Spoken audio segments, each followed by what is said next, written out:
Diane Foster ripped the check in half in front of an elderly woman leaning on a cane. Not folded it, not set it aside, ripped it once, then twice, until the pieces were too small to matter, and let them drop to the marble floor of the Kingsley branch of Meridian National Bank like they were nothing more than a losing raffle ticket. "I know exactly who you are," she said, loud enough for the entire lobby to hear. "And I know for a fact you don't have $5 million. You could barely make rent." The man standing across the counter from her didn't raise his voice. He reached out instead to steady his mother, whose hand had tightened on her cane the moment the check tore. He looked at the woman behind the counter, a woman he had once shared a bed with, a mortgage with, 6 years of a life with, and said calmly, like he was reading her a weather report, "You just made the most expensive mistake of your career, Diane." Security was already stepping forward. And that's the exact moment the branch's regional manager walked through the front doors, saw torn paper scattered across his lobby floor, and went pale. "Mr. Cross," he said. And then he said something Diane Foster never expected to hear, directed at the man she'd left 12 years earlier for not having a future. He called him sir. "Let's go back to where this really started. Because to understand why that torn check mattered so much, you need to understand the two people standing on either side of that counter, and the 12 years that had passed since they'd last stood this close to each other. Nathaniel Cross had learned a long time ago that the world made up its mind about a man before he ever opened his mouth. He'd learned it first, and most painfully, from the woman who married him. He was 44 years old now, and for the last 3 years he had been the sole caretaker of his mother, Eleanor, in the same small house on the edge of Ashwood Falls where he'd grown up. Eleanor had raised him alone after his father passed when Nathaniel was 9, cleaning houses during the day, taking in sewing work at night, making sure her son never once went without something he needed, even when it meant she went without something she wanted. Nathaniel never forgot that. It was the entire reason he was standing in a bank lobby with a $5 million check on a Tuesday afternoon. 12 years earlier, Nathaniel had been married to a woman named Diane. They'd met in their 20s when Nathaniel was still sleeping on a futon in a rented office above a dry cleaner, trying to turn $40,000 of savings and a stubborn idea into something that could support a family. Diane had liked the idea of him at first, the ambition, the late nights, the way he talked about the company he was building like it was already real. But 3 years into the marriage, with the mortgage on their small house falling behind and the company still years from turning a profit, something in her had changed. "You're 32 years old and you still believe in this," she told him one night, not as a compliment. "I need someone who can actually take care of a family, Nathaniel. Not someone who's going to make me wait for a future that might never come." She left 3 years later for a man named Gregory Whitmore, an insurance executive with a steady salary and a house twice the size of the one she and Nathaniel had struggled to keep. She took her maiden name back, Foster, for a while, then took his, Diane Whitmore, once she remarried Gregory. Nathaniel didn't fight the divorce. He didn't fight much of anything in those years except the business itself, which is precisely where all his fight went. He never told anyone in Ashwood Falls how close he'd come to losing everything in the 2 years that followed. He moved back in with his mother for a stretch, worked from her kitchen table, ate whatever she put in front of him without complaint, and kept building. And then, the way it sometimes does for people who refuse to stop, it worked. An early stake in a technology company most people had never heard of until quite suddenly everyone had. Nathaniel never told Diane any of it. There was no reason to. They hadn't spoken in years. He'd heard vaguely and secondhand, through the kind of small-town gossip that travels whether you wanted it to or not, that she and Gregory had eventually split as well, and that she'd gone into bank management somewhere in the region. But gossip like that is rarely specific, and Nathaniel had never had a reason to ask which branch or care. He hadn't thought much about it. He'd built a life that had nothing to do with her. A firm, a career, a quiet home with his mother in it. A version of success he measured entirely by whether the people who depended on him were taken care of. He still drove the same sedan he'd owned since before the divorce. He still wore the same worn canvas jacket, soft and gray at the elbows now, the one Diane had once told him made him look like he couldn't afford better, which at the time had been true. He kept it anyway, not out of spite, just because it was his, and because he had never seen the point of proving anything to anyone through a coat. That morning, a check for $5 million had cleared into his account, the proceeds of the early stake he'd sold. He already knew exactly what it was for. Half of it would cover his mother's medical bills, the surgery she needed and had been quietly putting off for a year, because she didn't want to be a burden on him, not realizing he'd have paid any amount without a second thought. The other half was meant to seed something he'd been planning for months, a fund for foster children, the kind of support system that hadn't existed for his mother when she was raising him alone, and that he wanted to exist now for kids who had even less than they'd had. He brought his mother along that afternoon because the bank was on the way to her cardiologist appointment, and because she'd insisted on coming inside instead of waiting in the car. "I want to see it," she told him. "I want to see you finally do this." Neither of them expected the stop to take more than 10 minutes. They walked into the Kingsley branch of Meridian National Bank not long before closing time. Nathaniel had banked there for over a decade, long before Cross Capital Group had a name that meant anything to anyone. He knew the layout, knew where his mother could sit comfortably while he handled the paperwork.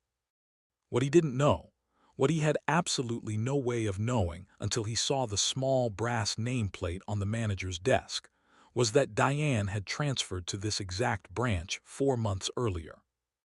It wasn't a place their old paths had ever had reason to cross before. This was still, as far as Nathaniel understood it, simply his branch, the one he'd used for over a decade, long before he'd ever had anything worth noticing in it. He saw the name before she saw him. Diane Foster. She'd gone back to her maiden name after the split from Gregory, apparently. For a moment, standing near the entrance with his mother's hand light on his arm, Nathaniel considered simply coming back another day. It would have been easy. There was no reason to make this harder than it needed to be. But his mother needed the surgery scheduled, and the check needed to clear, and Nathaniel Cross had never been a man who rearranged his life around avoiding discomfort. So he walked forward. Diane looked up when they approached the counter, and Nathaniel watched the recognition land on her face in real time. The slight widening of her eyes, the flicker of something unreadable, gone almost as fast as it appeared, replaced by a composure that was almost impressive in how quickly she assembled it. "Nathaniel," she said, and there was nothing warm in it. "It's been a while." "Diane," he kept his voice even. "I didn't know you worked here." "For months," she said, her eyes moving over him the way they used to when she was deciding whether something he'd said was worth taking seriously. Jacket, then his mother's cane, then the car parked outside that she could see through the front window. Something in her expression settled into a conclusion Nathaniel recognized from 12 years earlier. The same look she used to give him across their kitchen table when the bills came due.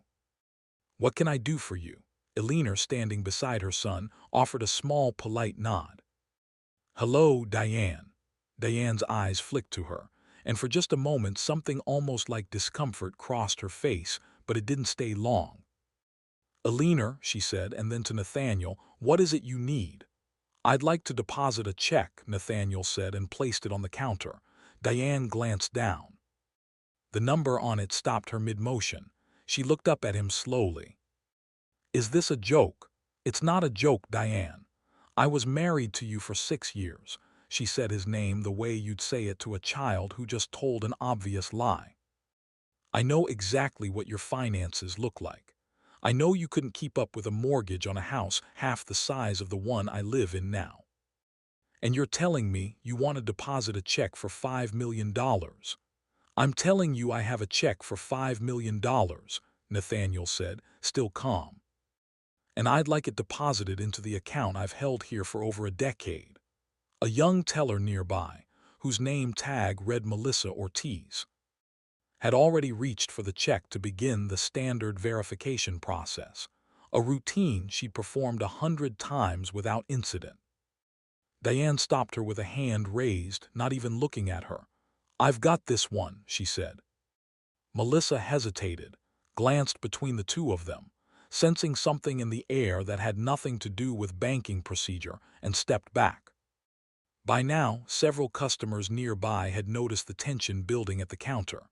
Not shouting yet, but something colder and more pointed. The kind of tension that draws attention precisely because it doesn't look like a typical dispute. A few pulled out their phones. Diane leaned forward slightly, her voice dropping just enough to feel more cutting than if she'd shouted it. "You couldn't hold down a mortgage payment, Nathaniel. You expect me to believe some tech company made you a millionaire 5 times over, and you brought your mother in here to help sell it." Alina's grip on her cane tightened. "Diane," she said quietly, "that's not fair and you know it. With respect, Alina, I don't think you're in a position to lecture me about what's fair," Diane said. And something in her tone made even the customers nearby go still. "You two always did have a way of believing your own story." Nathaniel's jaw tightened. The first visible sign of strain he'd shown since walking in. It wasn't the accusation against him that did it. It was watching Diane speak to his mother that way. The same woman who had taken in sewing work, until her fingers bled to keep a roof over Nathaniel's head.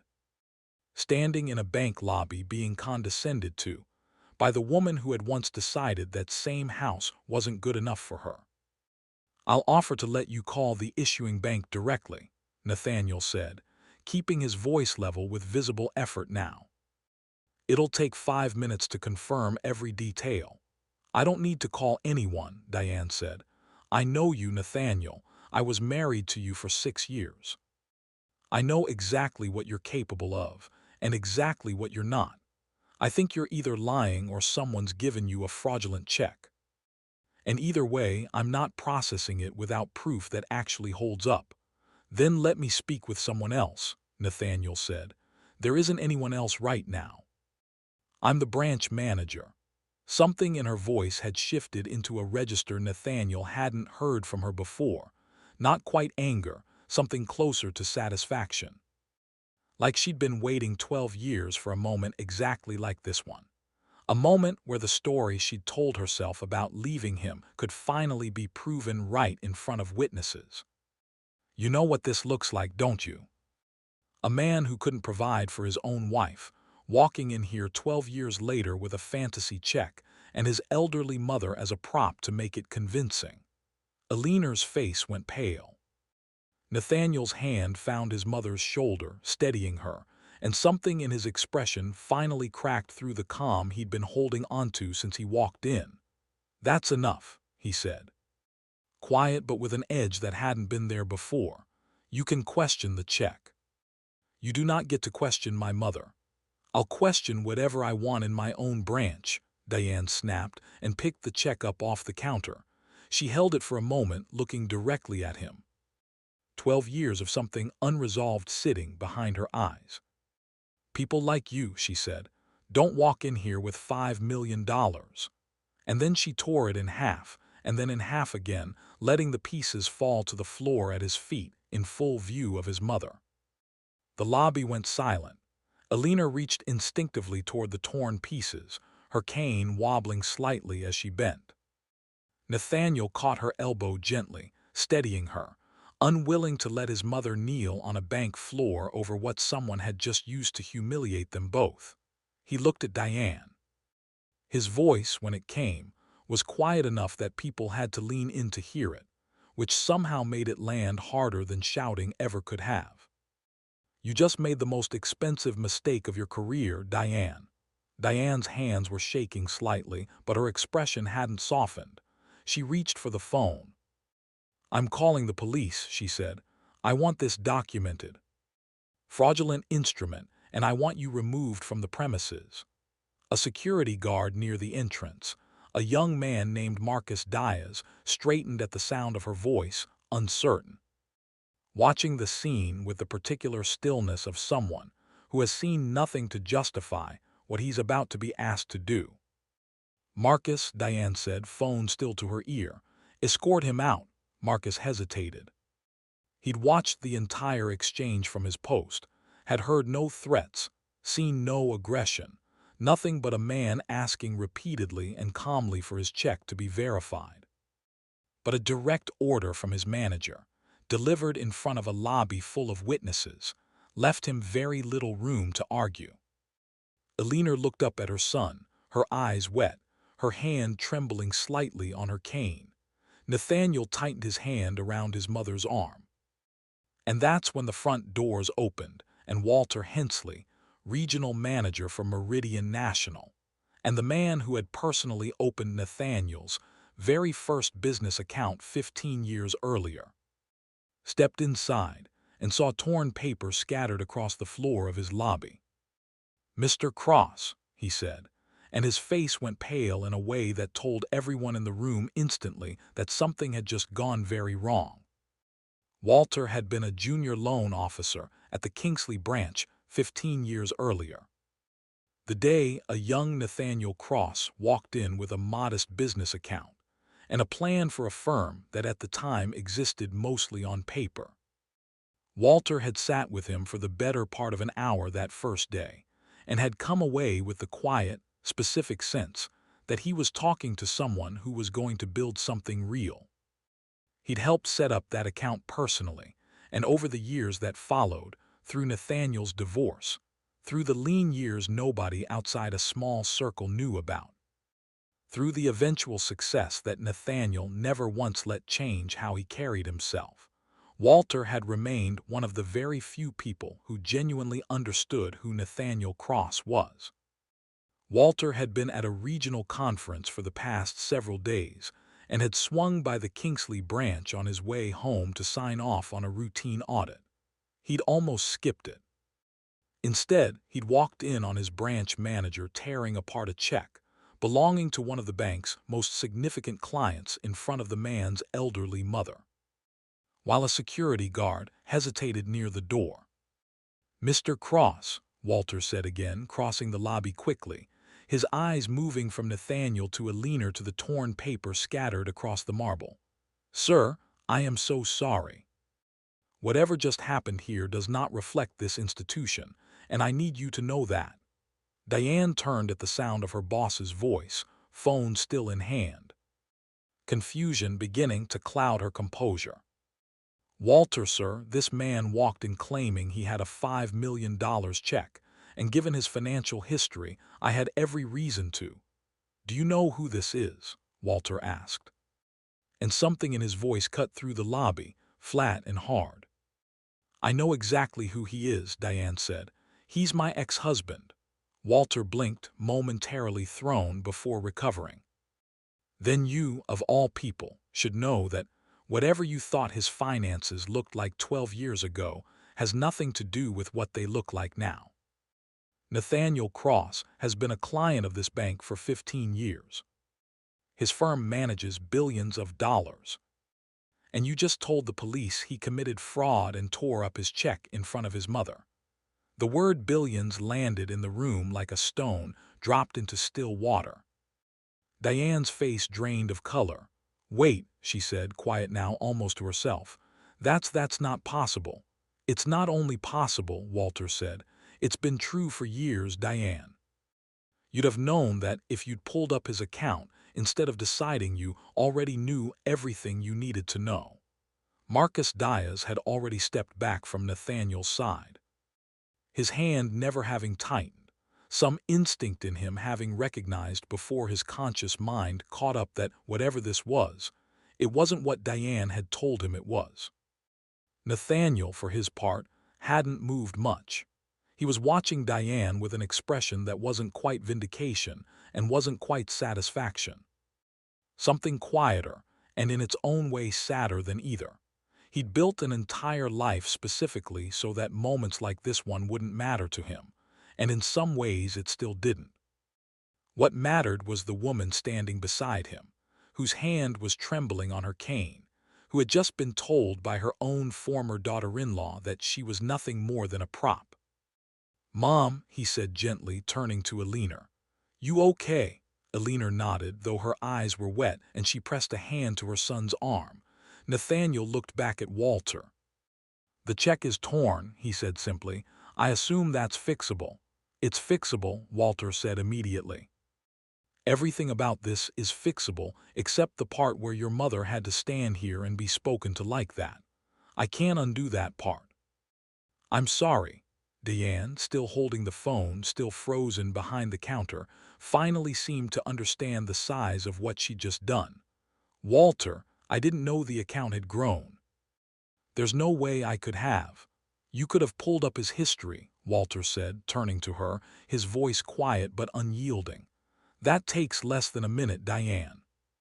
"You could have let Melissa make the verification call she was already reaching for. Instead, you let 12 years of something personal decide how you treated a customer and his mother in front of a lobby full of witnesses. That's not a mistake. That's a choice." The lobby was dead silent. Even the phone, still raised, had gone still, sensing correctly that the story had just changed shape entirely. "End the call," Walter said. "Tell the dispatcher it was a misunderstanding."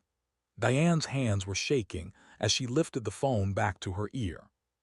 The police, once they arrived, because Diane's call had already gone through before Walter could stop it, found a scene that bore no resemblance to what had been reported. No fraud, no threats, just a shaken elderly woman leaning on her son's arm, a floor littered with torn paper, and a branch manager offering statement after statement in Nathaniel's defense. The responding officer took one look at the situation, listened to Walter's account, examined the paperwork Nathaniel still had in hand, and closed the matter within minutes. There would be no charges against Nathaniel. There would, however, be a formal record of the false report Diane had filed, one that would follow her well beyond that afternoon. Walter asked Nathaniel and Alina into his office, away from the lingering crowd in the lobby. He offered coffee, water, anything they needed. Alina asked for tea, and Melissa, still shaken but grateful for something useful to do, brought a cup within minutes. "I need you to know this is going to be handled properly," Walter told Nathaniel once they were seated. "Not with an apology letter in a fruit basket." Nathaniel studied him for a moment. "This isn't really about the check," he said. "I can afford a torn check. What I can't accept is the way she spoke to my mother. And I have a hard time believing that was the first time she's ever let something personal decide how she treats someone standing at her counter." Walter's jaw tightened. He didn't argue. He knew, even before he pulled the records later that week, that Nathaniel was probably right. Melissa, still hovering near the doorway, spoke up quietly. "There have been complaints," she said. "Not about this exact thing, but customers who felt like they were dismissed or judged unfairly. I don't think any of them went anywhere. Diane handled complaints at the branch level before they went up the chain." Walter turned to look at her, and something in his expression made it clear this was the first he was hearing of it.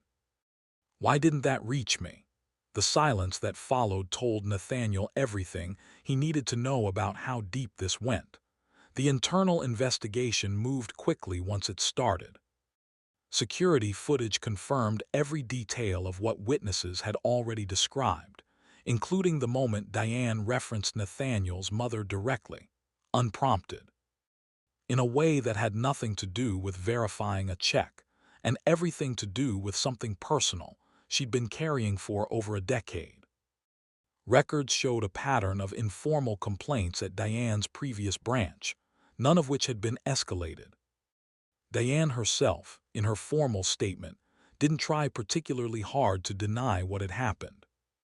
She'd known the moment Walter said the word billions that there was no version of events where her behavior could be defended as professional judgment, rather than something far more personal. She was placed on immediate suspension, and within 2 weeks, the board's decision was final. Her banking license was permanently revoked, and she faced both a civil rights complaint tied to the incident and a separate charge related to the false police report. Employees who had helped bury the earlier complaints against her were placed under formal review as well. Word of what had happened moved through the small local banking community faster than Diane could get ahead of it. Her second husband, Gregory, from whom she'd been divorced for 2 years by then, heard about it through a mutual acquaintance and reportedly told a colleague it didn't surprise him in the slightest. A detail that made its way back to Nathaniel eventually, though he found he took no particular satisfaction in hearing it. Diane's personal life in the weeks that followed quietly came apart in the way these things sometimes do. Not through any public spectacle, just the slow, accumulating weight of a community that had heard exactly what she'd said and to whom, and had decided collectively, and without much discussion, what they thought about it. Marcus was reinstated once the investigation confirmed what the footage already showed, that he'd never tightened his grip on Nathaniel and had stepped back the instant Walter arrived. He was placed into a newly created training program, one Nathaniel specifically requested, teaching staff how to recognize and question an order that was clearly wrong instead of simply following it. When Nathaniel saw him weeks later, Marcus apologized quietly, admitting he wished he'd trusted his own instincts sooner. "There's nothing to apologize for," Nathaniel told him. "I remember exactly how it felt. Your hand never tightened."